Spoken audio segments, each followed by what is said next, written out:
Hello and welcome to another Raggy's Beers, Wines and Spirits review. Tonight I'm going to review an alcohol-free beer. I know, shock horror for those people that know me. But also a little bit of proof that Facebook competitions are real. We see a lot of Facebook competitions these days, and I've entered loads over the years. Only enter if I want to win it, because obviously what's the use of entering something if you don't want to win?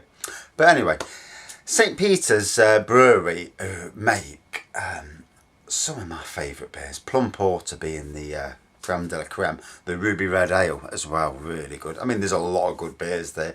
I just wish I lived nearer. But they had an online competition on Facebook. Take a selfie with a beer. One of their without beers. And I thought, well, I don't mind doing that. Because obviously this is a review. I've got this review YouTube channel. So I thought I'll get one. Did a review of it. An honest review. You know, it's not worth, it's not worth doing a non-honest review because, we all like to be right with beers. So, posted the photo, did the review, and lo and behold, they picked me as a winner. So, this arrived today, a whole case of St. Peter's Without Original alcohol-free beer, 8 bottles, which I'll be giving a couple to a couple of workmates who also drink beers, because 8's a lot, but yeah. So just to prove that Facebook competitions are real, because a lot of the time we are all sceptical of Facebook competitions. So well done, St. Peter's, and well done myself for winning. So we'll crack it open.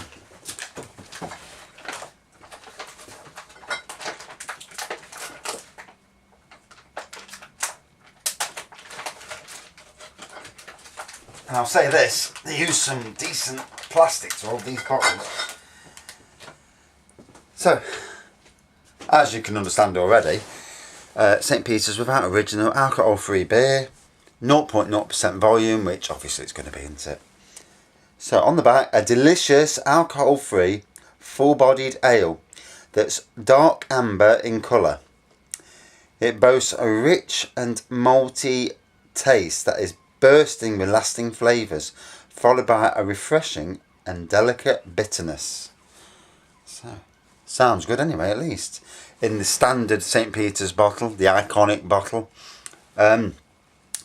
Memory serves me correctly, St. Peter's did one of the Taste the Difference beers for Sainsbury's when I worked there. And it was in the bottle still, so you could obviously tell it was St. Peter's, who did the brewing for Sainsbury's. We'll crack it open and see what it tastes like.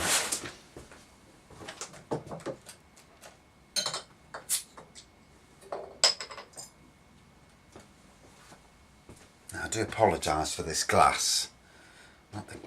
Should have washed it out really, but right. So yeah, nice amber colour straight away.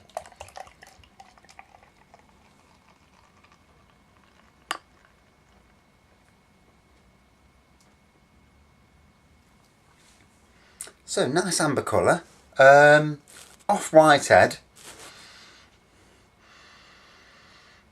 definite malt in the smell.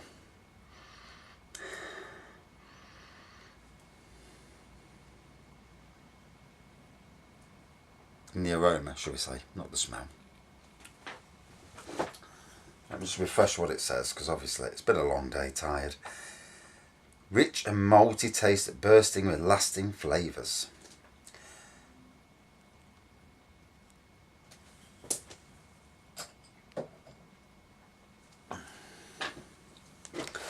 So looking at it, looks a decent pint, doesn't it? It's can't see any carbonation or lacing, but I'm not sure whether you would get that anyway.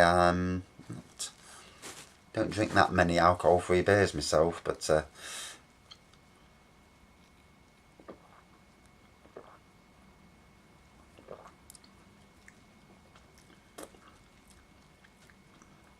definite maltiness in the taste, definitely.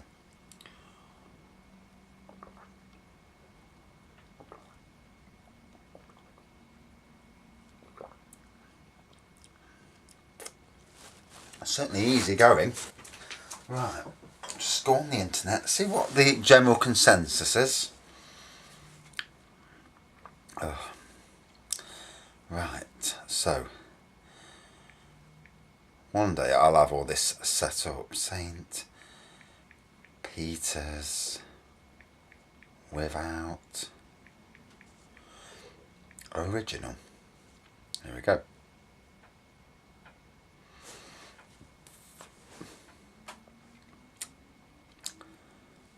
So from ratebeer.com, one of the two, I would say the two decent aggregate sites. There's a lot more out there, but half of them just post photos and don't actually talk about the beer. And what's the point of having a review site if you're not talking about it, good or bad, you know?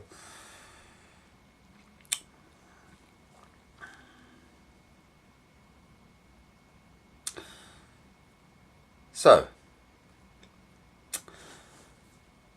copper with a reddish glow and a creamy bubbly head. It's very malty in its nose with a similar malty grittiness, although slightly lesser stated in the taste.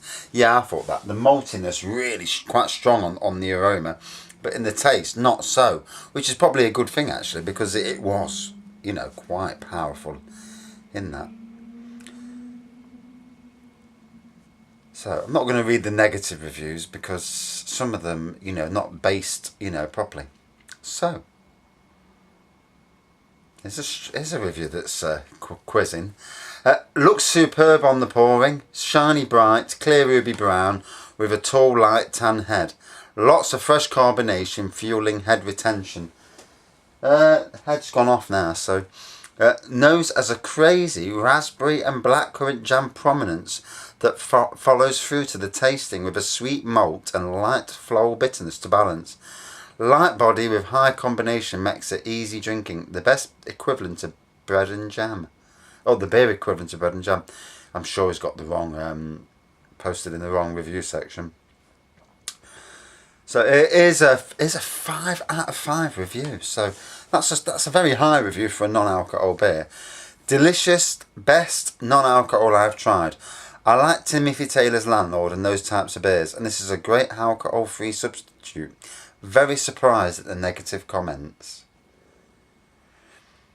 I'll read one of the negatives, because obviously, you know, bottle from Asda looked the part with a chestnut body and frothy off-white head.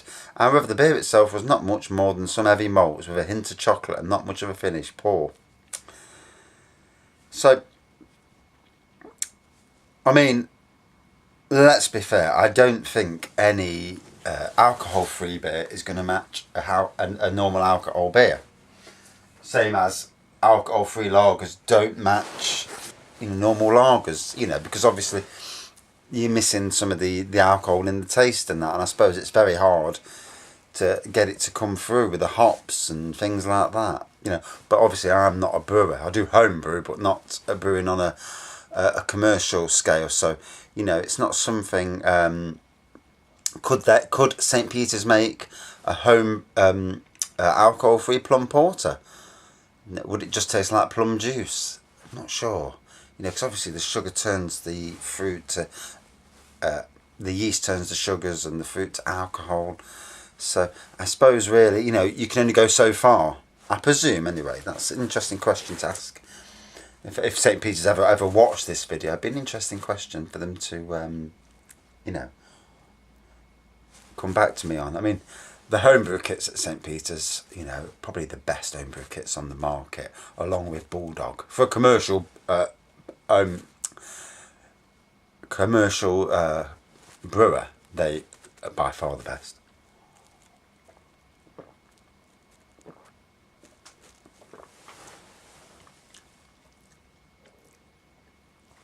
So trying to pick out this blackberry and this jam thing, just in case I've missed it.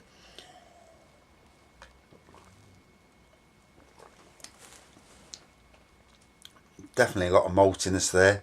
For some strange reason, with these alcohol-free beers, I get a taste of tea. And I don't know if that's just me. A bit of tannins in the tea, maybe. I'm not sure. You know, if it's my taste buds, then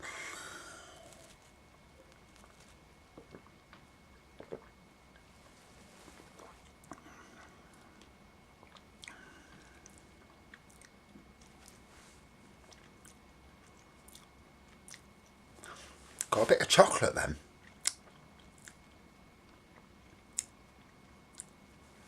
Obviously not getting complex flavours, whether that's an alcohol-free thing or I'm not sure.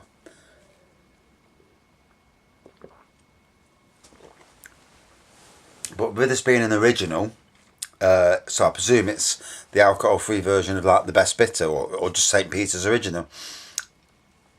So they're going for, you know, something that's available to the masses, you know, because obviously you don't want to put something with tons of hops in, and it's not, you know, something that the masses would drink, and those who want to drink alcohol-free for whatever reason.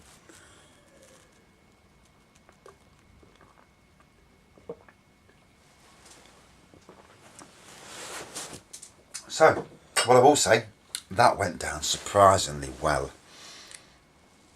I almost forgot that it's actually alcohol free then for for a minute. I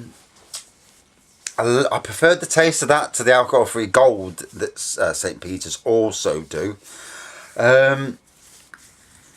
So out of 5, I'm certainly not going to give it a low score. I don't think it needs. It's not nasty. I mean, I've had some beers that you drink and you're like, whoa, and that's even some of the supposed bottle fermented beers. And you're drinking it, you think this is really not nice. So you know, on that side of things, it's the taste wise, it's pretty good. Obviously, you can tell there's no alcohol in. I couldn't taste a lot of different flavours. I mean, I got tea, I got chocolate, I got malts. So out of 5, I think a 3.8 out of 5 for me is a fair review of it. I thought it was good for what it is, you know, and that's an alcohol-free beer. Yeah. Right, that's all I've got to say on the subject. And yeah, keep entering these Facebook competitions. Pays to. See you later.